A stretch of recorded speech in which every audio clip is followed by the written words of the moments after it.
ኔሽን ቢልዲንግ የሀገር ግንባታ ስራ ሁለት መሰረታዊ ምሰሶዎችን የያዘ መሆን አለበት።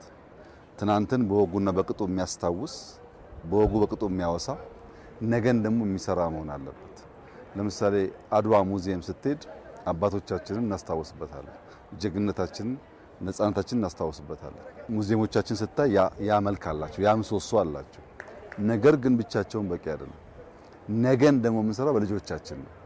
ልጆቻችንን አስተውለህ ከሆነ ባለፉት 8 ዓመታት ኢትዮጵያ ውስጥ 35000 ገደማ መዋዕለ ሕፃናት ገንብተናል። 35000 ግን ዩኒቨርሲቲ አልገነባንም። ብዙ ሰዎች አይገባቸውም። ዩኒቨርሲቲ ከ20-30 ዓመት በኋላ ሟች ነው። ነገ ያለው ኤርሊ ቻይልድሁድ ኤጁኬሽን ላይ ነው። ታች ነው ስራው ሊሰራ የሚገባው። ኪንደርጋርተን ስንገነባ፣ ኤሌመንተሪ ስንገነባ፣ ሃይ ስኩል ስንገነባ እነዛ ልጆች ሲደርሱ ሲበቁ ኢትዮጵያ ቀና እንድትል የሚያስችል አቅም ይዘው ይነሳሉ ማለት ነው። 5 ሚሊዮን ወጣቶች ኮደርስ እንፍጠር ያልነው ነገን ለመስራት የሚያስችል ትውልድ ለመስራት ነው። ያ ብቻ ግን በቂ አይደለም። ብዙዎቻችን በተለያየ ሀገር ስንንቀሳቀስ በውጭ ያሉ ወንድሞቻችን እንደሚያውቁት ቅዳሜና እሁድ ሲመጣ ልጆቼን ዋና ላስዋኛቸው፣ ስፖርት ላሰራቸው፣ ባስኬትቦል ላጫውታቸው እያሉ በቅርብ ርቀት ልጆቻቸውን ይወስዳሉ። እኔም እንደዛ አይነት እድል አጋጥሞኝ ያውቃል እና ያስቀናል። በውጭ ዓለም እንደዚህ ያለ ቦታ ልጆች ሄደው ሲዝናኑ፣ ሲሰለጥኑ፣ ሲዋሃዱ ስታይ መቼ ነው ያንን ነገር በሀገሬ ማየው የሚል ቁጭት ይፈጥራል። ምክንያቱም የሀገር ግንባታ እና የሰው ስሪት ሰውን ለመስራት ክላስሩሙ ገብቶ የሚነገረውን አድምጦ ያንን ሸምድዶ ፈተና አልፎ ብቻ ሰው አይሰራም። ሰው የሚሰራው ከጎኑ የተቀመጠው ሰው ሲያለቅስ ምን ሆንኩ መጠየቅ ሲችል፣ ሲበድል ይቅርታ ማለት ሲችል፣ ሲያጠፋ ማለት ነው። ደግሞ ሲመሰገን ምስጋና መቀበል የሚችል ሲነካካም የራሱን ፍላጎት የራሱን መብት መከላከል የሚችል ሆኖ በሶሻል ኮሄዥን ሲሰራ ነው። ያንን የሶሻል መስተጋብር የማይችል ከሆነ ቀለም ብቻውን የተሟላ ትውልድ አይፈጥርም። ዛሬ እዚህ ቦታ እንዳየኸው ሁለት ነገር አቅፎ ይዟል። አንደኛ እነ አበበ ቢቂላ፣ እነ ምሩጽ ይፍጠር፣ እነ ቀነኒሳ፣ እነ ደራርቱ ሐውልት የተሰራላቸው ቦታ ነው። እነ ጥሩነሽ፣ እነ መሰረት ደፋር ተራ ዜጋ አይደሉም። ብዙዎቻችን በእንባያራጩ ለትውልድ ምሳሌ የሆኑ ኢትዮጵያን በዓለም መድረክ ላይ ከፍ ብላ እንድትነሳ ያደረጉ ጀግኖች ናቸው። እነዚህ ሰዎች ከሞቱ በኋላ በሰልፍ ብንቀብራቸው በቂ አይደለም። በህይወት እያሉ መከበር አለባቸው። የነሱን ክብር ያየንበት ቀን ነው። ያ ግን ብቻውን በቂ አይደለም። እንዳየው በሁሉም መስክ ህፃናት፣ ታዳጊዎች መሰልጠን የሚችሉበት ስራ ሰርተናል። ማንን እያዩ? ደራርቱን እያዩ፣ ኃይሌን እያዩ፣ ቀነኒሳን እያዩ፣ ጥሩዬን እያዩ። እነዚህ ይሄንን እያዩ ካደጉ እሱን ለመሆን ስለሚሰሩ ኢትዮጵያ በቀጣይነት በዓለም መድረክ ስሟን የሚያስጠሩ ጀግኖች ትፈጥራለች ማለት ነው። ሳንዘራ ማጨድ አይቻልም። ኢንቨስት ሳናደርግ ያማረ ጉዳይ መጠበቅ ከንቱ ምኞት ነው። በኢንተርናሽናል መድረክ ስመጥር ኢትዮጵያን ለማየት ይሄ ስራ ያስፈልጋል። ለምሳሌ ዋና ከዚህ ቀደም እንደምታውቀው ብዙም ስማችን አይጠራም።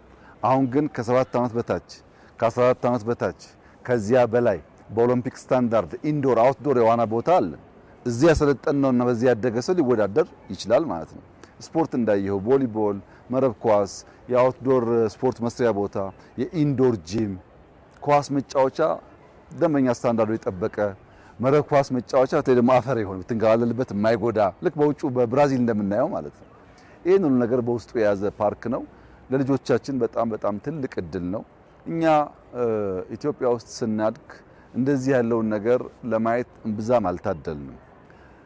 አሁን እያደጉ ያሉ ልጆች ይሄን እያዩ ካደጉ በቅርብ ርቀት ፓርክ ማየት ከቻሉ በቅርብ ርቀት ንጹህ ወክወይ ማየት ከቻሉ የሰው ሀገር መመኘት መቅናት ይቀርና በሀገር መኩራት፣ በሀገር መኖር፣ በሀገር መጽናት፣ ለሀገር መስራት እያደገ ይሄዳል። በዚህ ሂደት ውስጥ ኢትዮጵያ ትገነባለች። ኔሽን ቢልዲንግ የምናስብ ሰዎች ሚዲያ ብቻ የሚገነባው ትምህርት ብቻ የሚገነባው አድርገን መውሰድ የለብንም።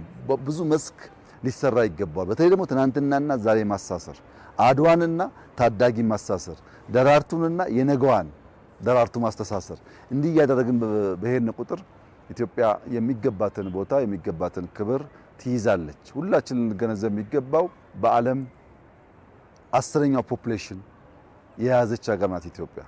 ከ130 ሚሊዮን በላይ ህዝብ ያላት ሀገር ናት። ከዚህ ውስጥ በጣም አብዛኛው 70% በላዩ ከ20 ዓመት በታች ነው። የኢትዮጵያ አቨሬጅ ኤጅ ዛሬ 19 ዓመት ገደማ ነው። ወጣቶች ነን። ብንሮጥ፣ ብንሰራ፣ ብንሰለጥን፣ በእውቀት ብናድግ ኢትዮጵያን ብቻ ሳይሆን አፍሪካን ለመስራት የሚያስችል እድል አለን ማለት ነው። ግን ከፍተኛ ኢንቨስትመንት የሚጠይቀው ስኪል ነው። ዛሬ ዓለም የስኪል ዓለም ናት። 1000 ሰው የሚያገኘውን ደሞዝ አንድ ሰው ሊያገኘው ይችላል። በስኪሉ በብቃቱ ምክንያት። ብቃት የሌለው ሰው ተወዳድሮ ማሸነፍ፣ ተወዳድሮ መላቅ አይችልም።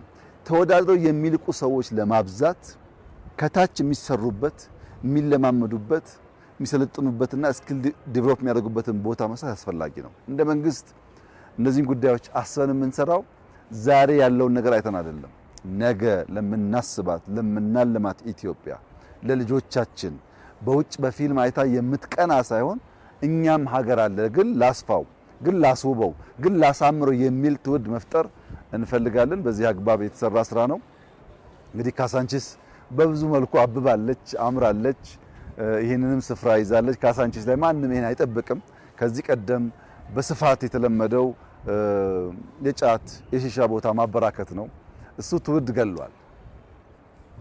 ኢትዮጵያ ውስጥ ሊሰራ ኢትዮጵያ ሊለውጥ የሚችል ትውልድ ሞቷል። ያንን ስህተት መድገም የለብንም። ይሁነኝ ብለን አስበን ኢንቨስት አድርገን ታዳጊዎች የሚሰሩበት፣ የሚያድጉበት፣ የሚወዳደሩበት፣ የሚልቁበት፣ የሚበልጡበት አውድ ያስፈልጋል። ከዚያ ውስጥ ደግሞ አንዱ ይሄ ነው። እዚህ ስፖርት ይለማመዳሉ፣ አድዋ ሄዶ ታሪካቸውን ይማራሉ። ደራርቱን እያዩ ኃይሌን እያዩ ቀነኒሳን እያዩ ይጓጓሉ፣ በቁጭት ይሞላሉ፣ ይነሳሳሉ፣ ይሰለጥናሉ፣ እነሱ ይተካሉ፣ ልቆም አልፈው ይሄዳሉ። እና በዚህ አግባብ ትውልድ ለመስራት ኢትዮጵያን ለመስራት የሚያስችል ቦታ ነው። ኢትዮጵያ ውስጥ በጣም ተስፋ ሰጪ ስራዎች አሉ። ኢትዮጵያ እየተሰራች ነው። በሁሉም መስክ ልብ ያለው አይን ያለው ማስተዋል ከቻለ ኢትዮጵያ በስራ ላይ ነች፣ ትሰራለች። ፈተናዎች፣ ችግሮች ሁሉ ወደ እድል በመቀየር ኢትዮጵያን የማጽናት፣ ኢትዮጵያን የመስራት፣ ኢትዮጵያን የማቆም ጉዳይ ታስቦበት እየተከወነ ነው ያለው። ፈጣሪም በብዙ እየረዳን ነው። መከናወን ሆኖልናል፣ መከናወን ተሰጥቶናል። የነካነው የጀመርነው ሁሉ ያልቃል። የነካነው የጀመርነው ሁሉ አምሮበት አብቦ ያልቃል። እንግዲህ ትውልድ ይህንን ዘመን የሥራ ዘመን፣ የመነሳት ዘመን፣ የመንቃት ዘመን አድርጎ ደግሞ የሚያወሳበት ጊዜ ይመጣል። እኛ በጣም ደስተኞች ነን። የጀመርነውን ያሰብነውን ኢትዮጵያ ውስጥ ማየት የምንፈልገውን ልጆቻችን እንዲያዩ እንዲኖሩበት የምንፈልገውን ኢትዮጵያ እየሰራን ያለነው። በሁሉም መስክ ኢትዮጵያ እየተሰራች ነው ያለችው። ይህ ጉዳይ ይቀጥላል። ትብብር፣ መደማመጥ፣ ማስተዋል፣ በሙሉ ልቦና ማየት፣ አርቆ ማየት፣ ኢማጂን ማድረግ ያስፈልጋል። በዚያና በእውነት ላይ ስንመሰረት መከናወን ከላይ ተሰጠ ይሆናል ማለት ነው እና ስለዚህ ስራ ፈጣሪን እጅግ አድርጌ ያመሰግናለሁ። ካለሱ እርዳታ እንዲህ አይከናወንም። የሰሩ በጣም ብዙ የተጉ ሰዎች አሉ። ኮንትራክተሮች፣ ኢንጂነሮች፣ ሙያተኞች፣ የከተማው መስተዳደር ብዙ ሰው ተሳትፎበት የተሰራ ስራ ነው። ሁሉም ምስጋና ይገባቸዋል። እንኳን ደስ ያላችሁ ማለት ፈልጋለሁ። የአዲስ አበባ ታዳጊዎች፣ ወጣቶች በእንደዚህ ባለው ስፍራ እየመጣችሁ ጊዜ እንድታጠፉ፣ ራሳችሁ እንድትሰሩ፣ አካላችሁን ተበለጽጉ፣ ከሰው ጋር መዋሃድን ትለማመዱ በዚሁ አጋጣሚ ልጋብዛችሁ ፈልጋለሁ። እጅግ አስደሳች ዕለት ነበር። ይህ ደስታ የሁሉም ደስታ እንዲሆን ምኞቴ ነው። እጅግ አድርጌ አመሰግናለሁ።